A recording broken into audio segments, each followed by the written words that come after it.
হিজরি বর্ষর গণনা আরম্ভ হবে মুহররম দ্বারা। শেষ চাঁদের প্রথম 10 দিন ইবাদতের ভরা মৌসুম। যেমন আমের ভরা মৌসুম, কাঁঠাল ফল ফ্রুটের ভরা মৌসুম আছে। এক মিষ্টির দোকানওয়ালা বললো যে আম কাঁঠাল আসলে মিষ্টির মৌসুমে ভাটা পড়ে যায়, মিষ্টির দোকানে আয় ব্যয় কমে যায়, মিষ্টির দোকান এ সময় তারা সমস্যা হয়। আল্লাহ পাক এটাকে এই জিলহজের প্রথম 10 দিনকে ইবাদতের দ্বারা ভরপুর করে ইবাদতের ভরা মৌসুম বানাই দিছে।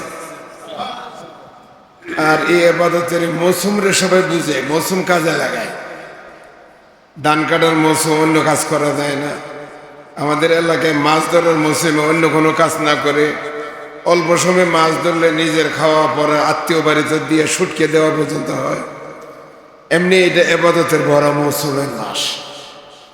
সুতরাং আজকের এই মুহূর্তে লক্ষ লক্ষ হাজি সাহেবরা পবিত্র কাবা শরীফে আছেন, প্রায় চলেই গেছেন, অল্প কিছু হাজি বাকি আছে।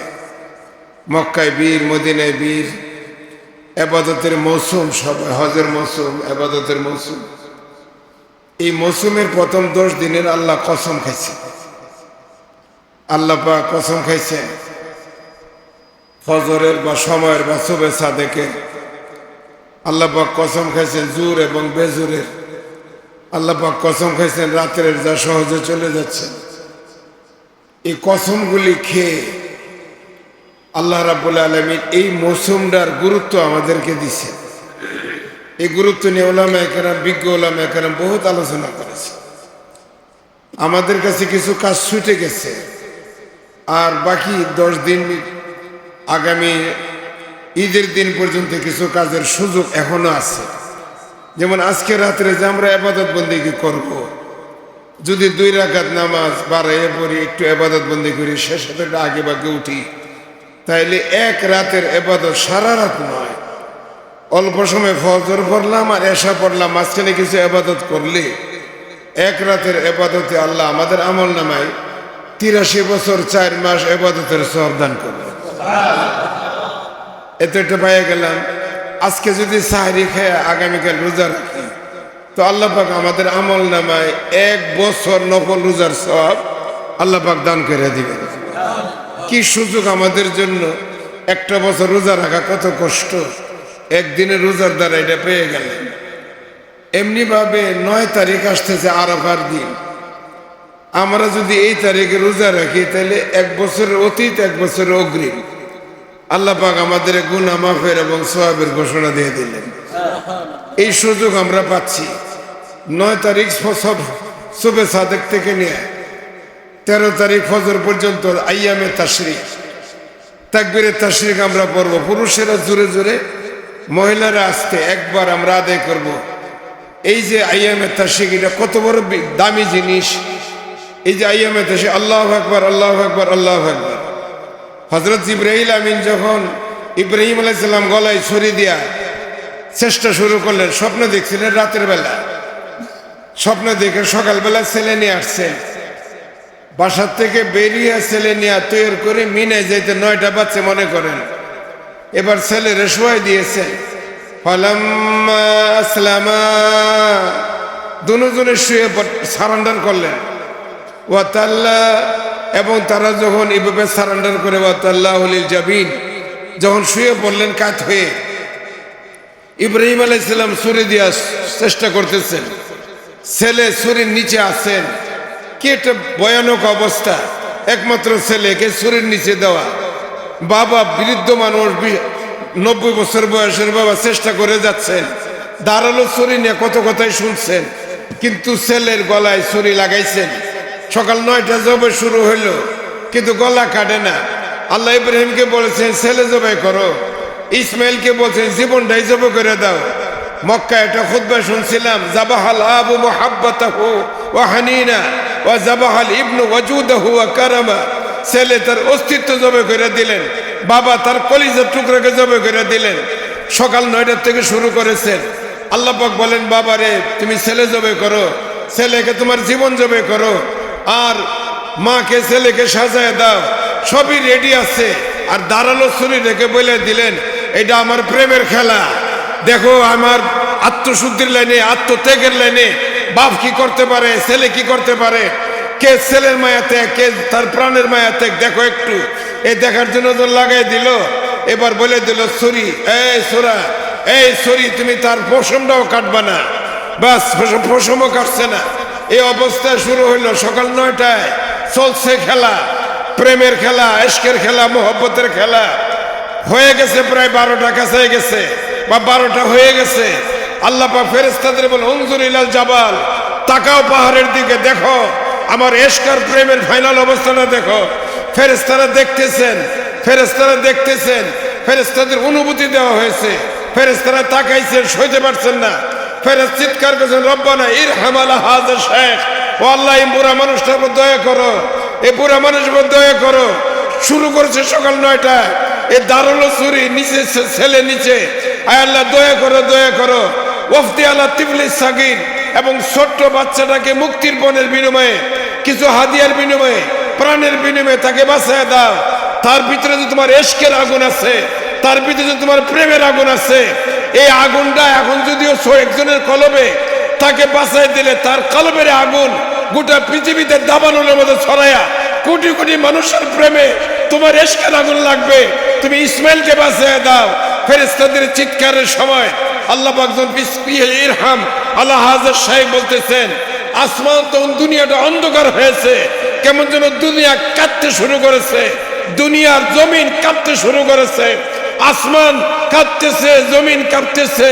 এই অবস্থায় ফেরেশতাদের চিৎকারের সময় ফান হাদারা মিনাল জাবালে কাবসা, ইব্রাহিম আলাইহিস সালামের সামনে জিবরাইল একটা দুম্বা নিয়ে হাজির হয়েছেন। দুম্বা নিয়ে হাজির হয়ে জাবালে রহমতে নেমেছেন। জাবালে রহমতে নেমে আমরা হলে বলতাম ইব্রাহিম থামো, কিন্তু না, ইব্রাহিমকে বলতেছেন আল্লাহু আকবার, আল্লাহু আকবার, আল্লাহ বড়। এই ইব্রাহিম, যার জন্য ছেলে জবে করো তিনি তো বড়। আল্লাহু আকবার, আল্লাহু আকবার বলছেন। ইব্রাহিম তাকাইলো, কারে, কার আওয়াজ, কে বলতেছে? এখানে তো আমি ছাড়া আর কেউ নাই, আর যা বলে আল্লাহ হবে তো ঠিকই বলতেছেন। সুতরাং উনি ইব্রাহিম জবাব দিলেন, হাতে তখন ছুরি আছে, ছুরিটা ছেলের গলায় আছে। এই অবস্থায় ইব্রাহিম বলে উঠছিলেন, লা ইলাহা ইল্লাল্লাহ, আল্লাহ ছাড়া আর কেউ নাই যার সম্পর্কে বলছো। তখন এই কথাটা ছুরির নিচে থেকে ছেলে ইসমাইল শুনেছে। ইসমাইল শুনে বলে উঠছেন, আল্লাহু আকবার, আল্লাহু আকবার, ওয়ালিল্লাহিল হামদ। আমরা যাইয়ামে তাশরিকে এই যে শব্দগুলি পড়ি, আমরা কি একবার চিন্তা করেছি? একবার কল্পনার জগতে নিজের ইব্রাহিম বানাই না, কল্পনার জগতে হাতে ছুরিটা ধরি না, কল্পনার জগতে ছেলেকে শোয় না। তখন আমি দেখব ইব্রাহিম আলাইহিস সালামের হাতে ছুরি ছিল, আমি দেখব জিবরাইলের হাতে দুম্বা ছিল, আমি দেখব ইসমাইলের গলায় ছুরি ছিল। কি আবেগময় অবস্থায় আজকে আমরা তুতাপাখির মতো বলছি, আইয়ামে তাশরিক চলে যায়, আমাদের মনও থাকে না তাকবীরের জন্য। একজন বললে পরে সবাই চিৎকার করা শুরু করি। ও আমার ভাইরা, এই ঈদ যেন একটা আমাদেরকে একটা চেতনা জাগায় দিয়ে যেতে পারে।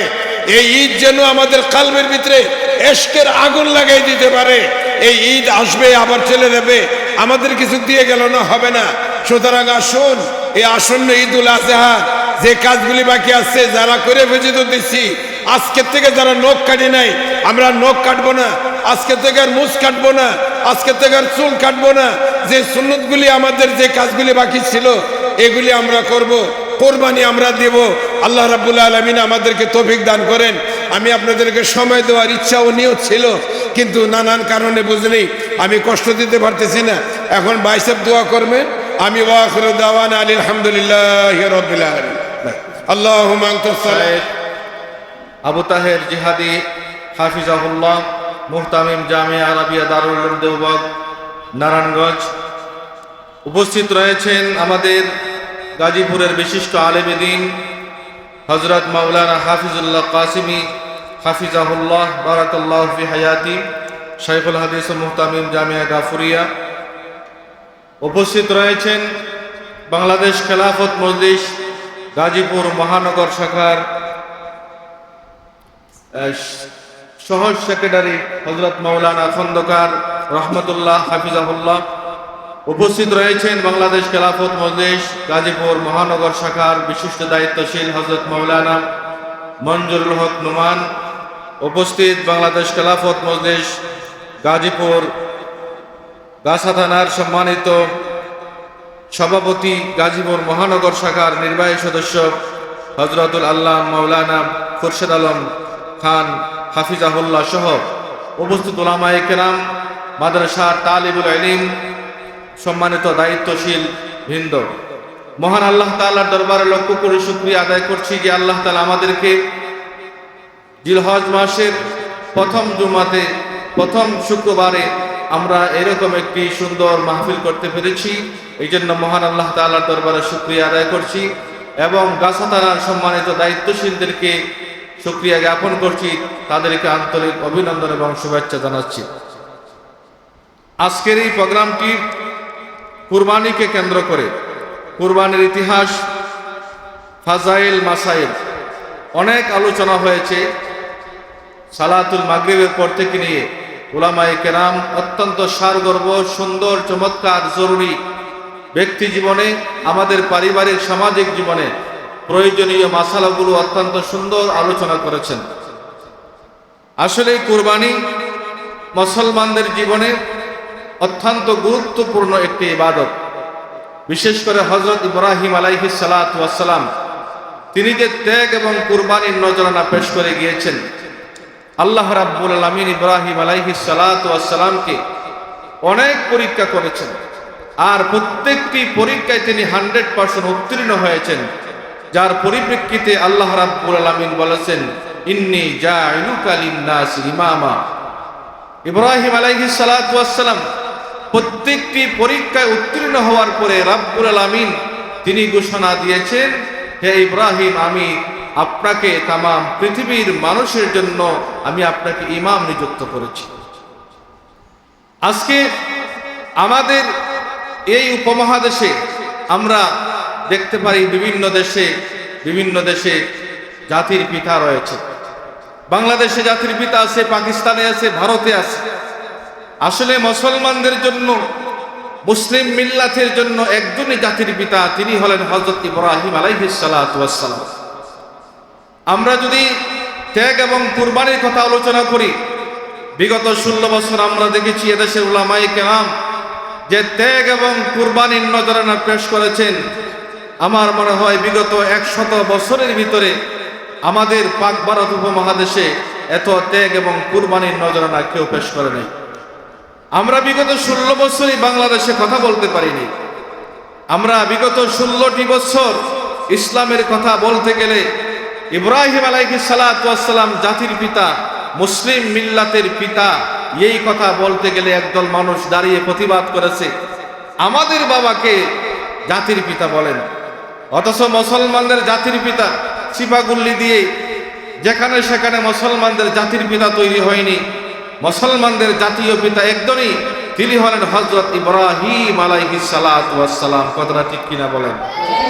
আল্লাহ রাব্বুল আলামিন নিজে ঘোষণা দিয়েছেন, ইব্রাহিম আলাইহিস সালাতু ওয়াস সালাম তিনি হলেন জাতির পিতা, মুসলিম মিল্লাতের পিতা হলেন হযরত ইব্রাহিম আলাইহিস সালাতু ওয়াস সালাম।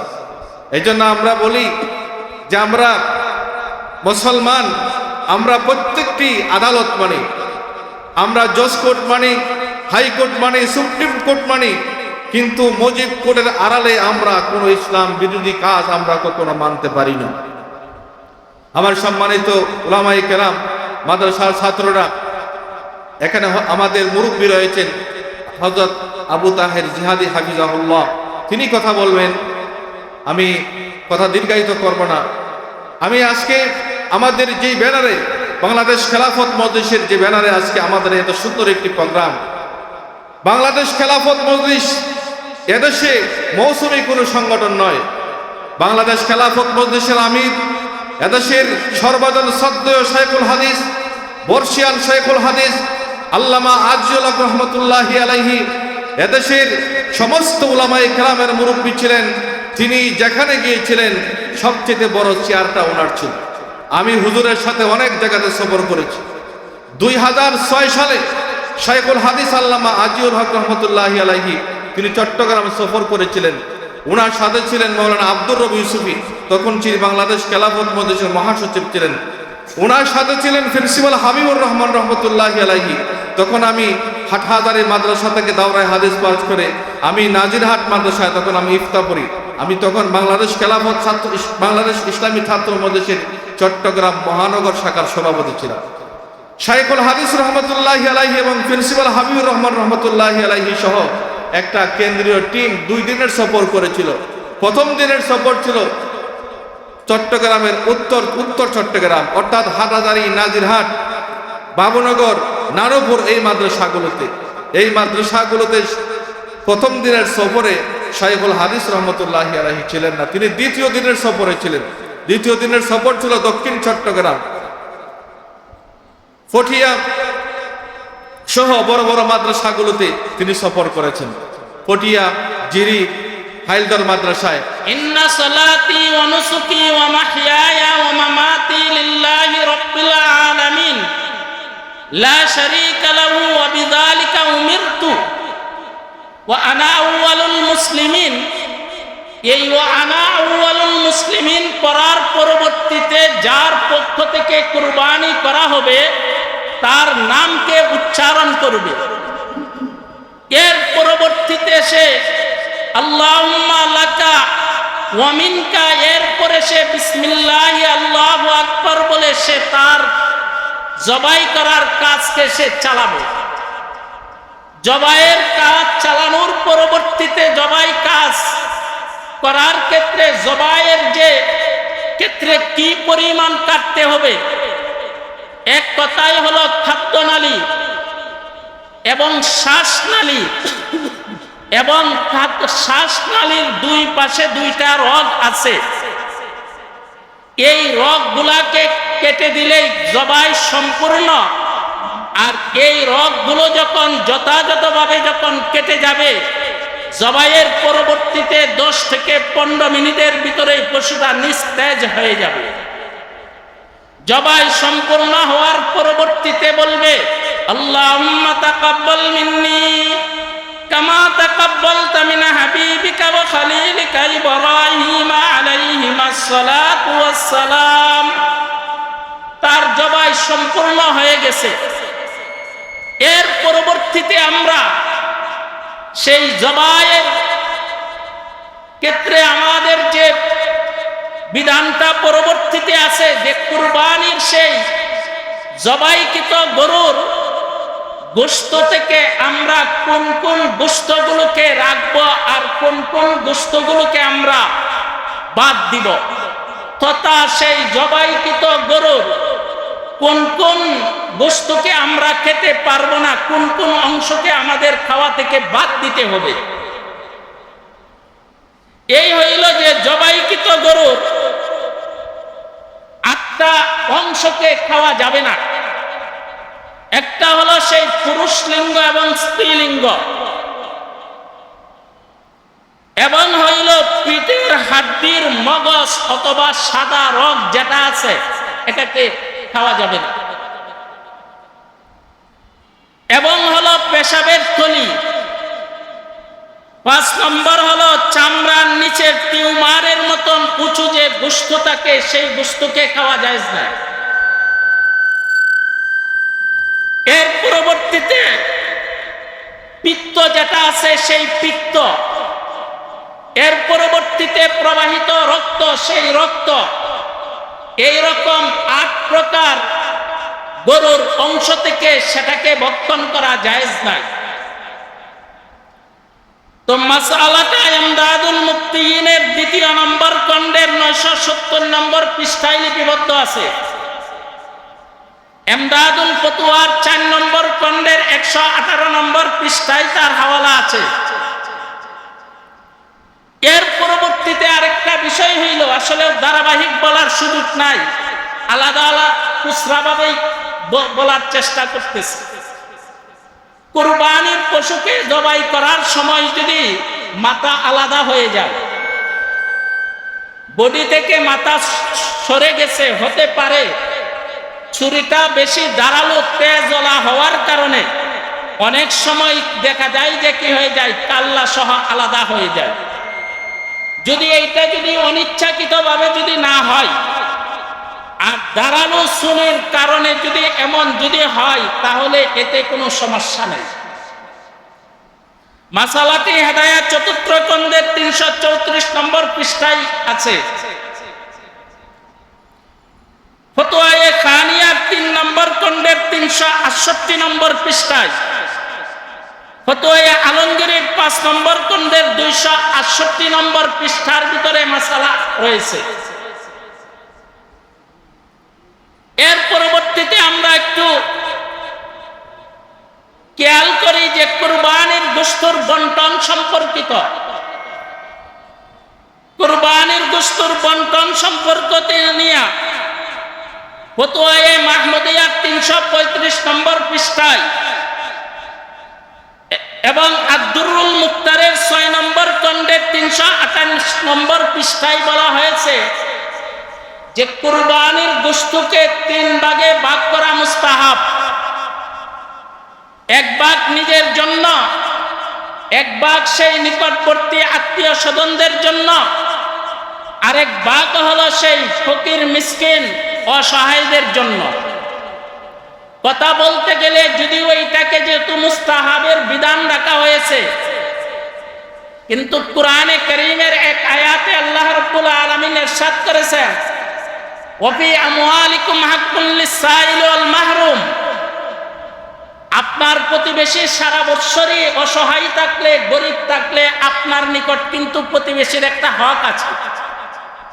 সুতরাং বিধানটা মুস্তাহাব থাকলেও সারা বৎসর যেহেতু আপনার প্রতিবেশী, আপনার সেই আত্মীয় স্বজনদের একটা হক থাকে, সুতরাং মুস্তাহাব থাকলেও আমরা বন্টনের ক্ষেত্রে বন্টনগুলির প্রতি জন্য যে অমুকে কুরবান দিচ্ছে, আমি যদি কুরবানি না দেই তাহলে এক হলো আমার বাচ্চা কাচ্চা অপরের দিকে তাকিয়ে থাকবে, আবার আমার কুরবানি যদি না দেই আত্মীয় স্বজন আমাকে মন্দ বলবে, আবার যদি আমি কুরবানি না দেই অন্যজনে আমাকে কি বলবে যে আমি কুরবানি দেই না। এই সব লোক দেখানো কুরবানি থেকে আমাদের বিরত থাকতে হবে। আমরা কুরবানিই করব একমাত্র কার জন্য? আল্লাহ পাক রব্বুল আলামিন পবিত্র কোরআনের ভিতরে বলছেন, কুল ইন্না সলাতি ওয়া নুসুকি ওয়া মাহইয়ায়া ওয়া মামাতি লিল্লাহি রাব্বিল আলামিন। অর্থাৎ আমার জীবন, আমার হায়াত, আমার জীবন, আমার কুরবানি যা কিছু আছে সব কিছু লিল্লাহি রাব্বিল আলামিন, একমাত্র আল্লাহকে রাজি খুশি করার জন্যই হবে। কথা বলেন ঠিক না ঠিক? মুহতারাম হাজিরিন, এই জন্য আমরা যারা কুরবানি করব অবশ্যই আমরা সর্বোচ্চ ওইটার প্রতি আমরা সচেষ্ট থাকব যাতে আমার কুরবানটা নির্ভেজাল কুরবান হয়। আল্লাহ তাআলার কাছে কোনো কুরবানির রক্ত মাংস এগুলা পৌঁছে না।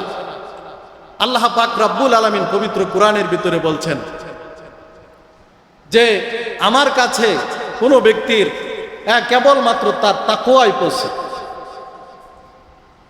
লাই ইয়ানালাল্লাহা লুহুমুহা ওয়ালা দিমাউহা ওয়ালাকি ইয়ানালুহুত তাকওয়া মিনকুম।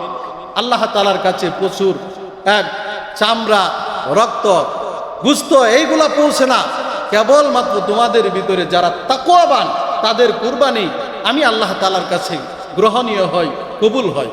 এই জন্য আমাদের কুরবান হবে একমাত্র আল্লাহকে রাজি খুশি করার জন্য। আমাদের কুরবান হবে একমাত্র লিল্লাহিয়তের জন্য। আমাদের কুরবানি হবে না মানুষ দেখানোর জন্য, আমার কুরবানি হবে না লোক দেখানোর জন্য। আমার আপনার কুরবান একমাত্র হবে আল্লাহ তাআলাকে রাজি খুশি করার জন্য। কথা বলেন ঠিক না বেটে? মুহতারাম হাজিরিন, আল্লাহ পাক রব্বুল আলামিন, মুহতারাম হাজিরিন, আল্লাহ পাক রব্বুল আলামিন আমাদের সকলকে কুরআন এবং সুন্নাহ মোতাবেক জিন্দেগি পরিচালনা করে আমাদের নামাজ, আমাদের কুরবানি, আমাদের অন্যান্য ইবাদত সব কিছুই আল্লাহ পাক রব্বুল আলামিনের জন্য করার তৌফিক দান করুন। সকলে আওয়াজ দিয়ে বলে আমিন। ওয়া আখিরু দাওয়ানা আনিল হামদুলিল্লাহি রাব্বিল আলামিন। ঐতিহ্য কোরবানির ইতিহাস হলো ত্যাগের ইতিহাস।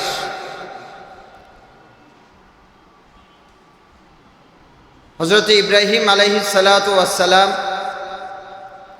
তিনি তার সন্তানকে আল্লাহ তাআলার জন্য উৎসর্গ করে যে ত্যাগ এবং কোরবানি করেছিলেন, সে ত্যাগ এবং কোরবানির নমুনা কিয়ামত পর্যন্ত অবধারিত রাখার জন্য উম্মতে মুহাম্মদের উপর আল্লাহ তাআলা এটাকে ধার্য করে দিয়েছেন। আমি যে কথাগুলো বলবো, যে আমরা কোরবানি করে থাকি, কোরবানির এই বিধানটা এটা ফরজ কোনো বিধান নাকি ওয়াজিব বিধান নাকি সুন্নাহ বিধান? সহিহ বুখারী শরীফের মধ্যে এসেছে, হযরত আনাস ইবনে মালিক রাদিয়াল্লাহু তাআলা আনহু তিনি বর্ণনা করেন,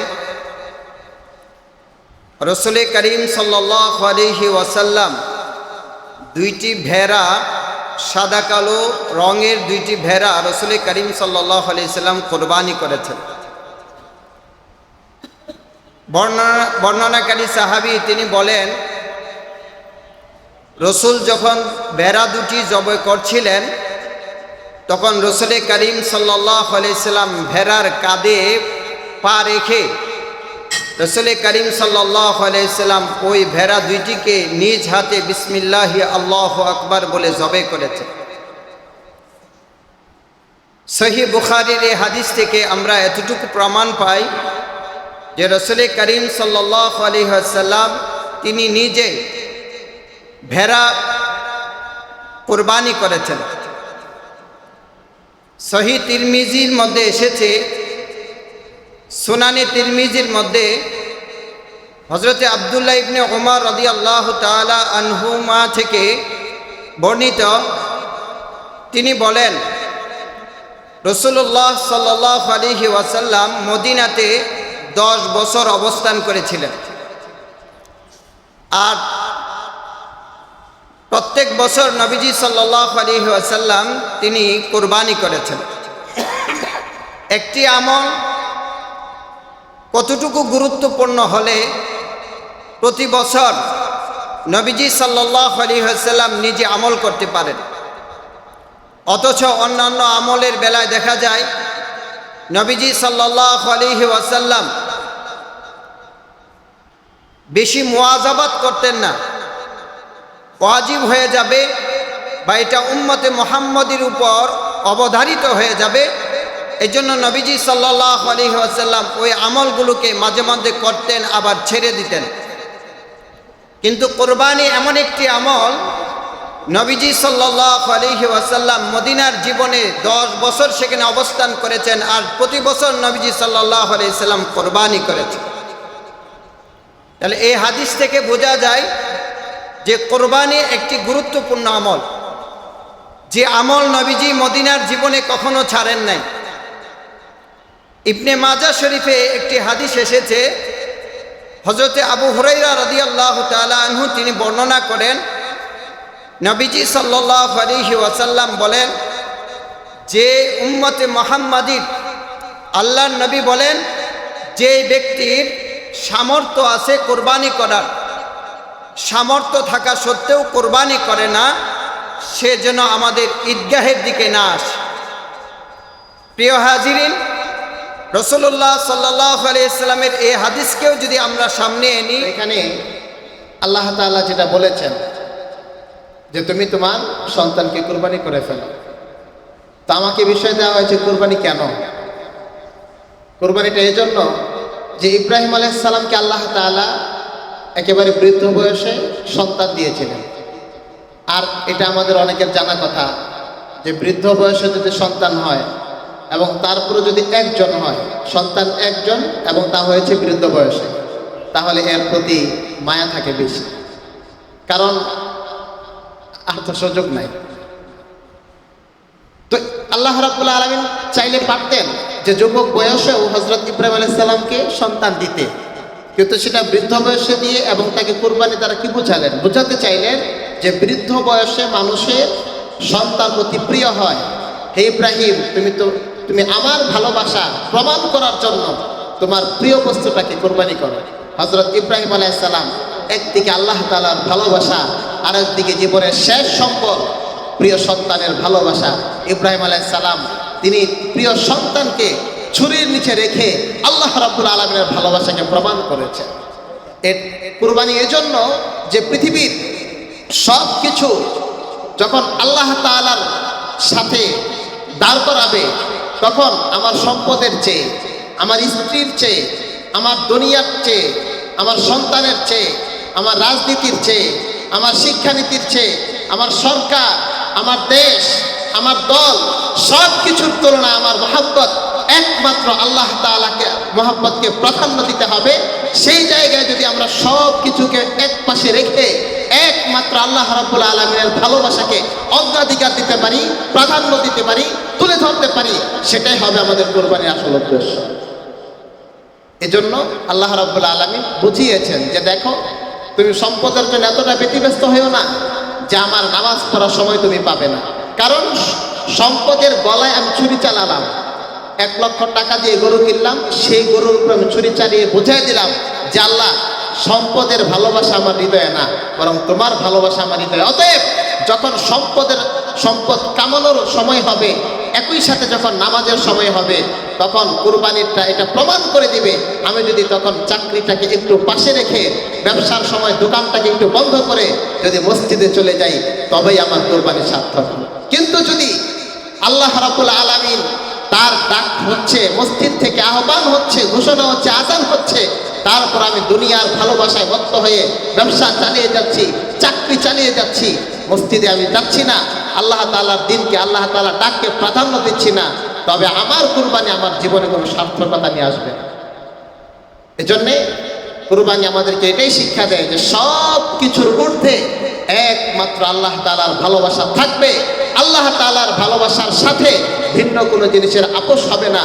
ওয়াল্লাযীনা আমানু আশাদ্দু হুব্বান লিল্লাহ, যে মুমিন একমাত্র সব থেকে বেশি ভালোবাসেন আল্লাহ রাব্বুল আলামিনকে। মুমিন তার প্রত্যেকটা জিনিসের হক আদায় করবে, সন্তানের হক আদায় করবে, স্ত্রীর হক আদায় করবে, অন্যান্য বন্ধু বান্ধবের হক আদায় করবে। কিন্তু যখন আল্লাহর প্রশ্ন আসবে, তখন সব ভালোবাসাকে এক পাশে রেখে ওয়াল্লাযীনা আমানু আশাদ্দু হুব্বান লিল্লাহ, আল্লাহ রাব্বুল আলামিনের ভালোবাসায় সব কিছু পিছনে রেখে তার ভালোবাসায় সাড়া দেওয়ার এক উত্তম শিক্ষাই হচ্ছে এই কুরবানি। আল্লাহ পাক আমাদেরকে কথাগুলো বুঝার আমল করার তৌফিক দান করুন। আল্লাহ সুবহানাহু ওয়া তাআলা কোরবানির বিধান দিয়েছেন। তো কোরবানি, পশু কোরবানি করা, শুধু পশুকে জবাই করলাম, জবাই করে সবাই মিলে আনন্দ উৎসব করে ভোজের আয়োজন করলাম, পশু জবাই করে পশু খেয়ে ফেললাম, এই একটা প্রতীকী কোরবানি বা এই যে ইবাদতের যে একটা বাহ্যিক উদ্দেশ্য, সেটা অবশ্যই একটা গুরুত্বপূর্ণ বিষয়।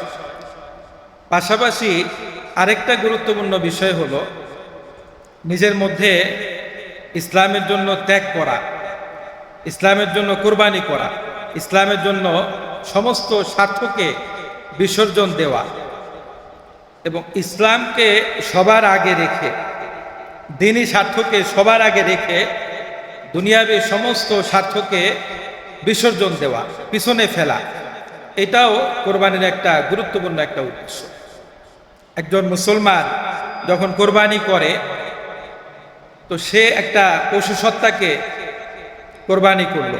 এই পশু সত্তার সাথে সাথে তার মধ্যকার যত ধরনের ওয়াসওয়াসা আছে, যত ধরনের দুনিয়ার প্রতি আকর্ষণ, ভালোবাসা আছে, সব কিছুকে যদি বিসর্জন না দিতে পারে, দ্বীনি স্বার্থকে যদি সে সবার আগে না রাখতে পারে, তাহলে এই কোরবানি আমাদের জাতীয় জীবনে ইসলামের যে প্রভাব, জাতীয় জীবনে ইসলাম প্রতিষ্ঠা করার যে সংগ্রাম, যে স্বপ্ন, সেই স্বপ্ন বাস্তবায়নে তেমন কোনো প্রভাব ফেলবে না।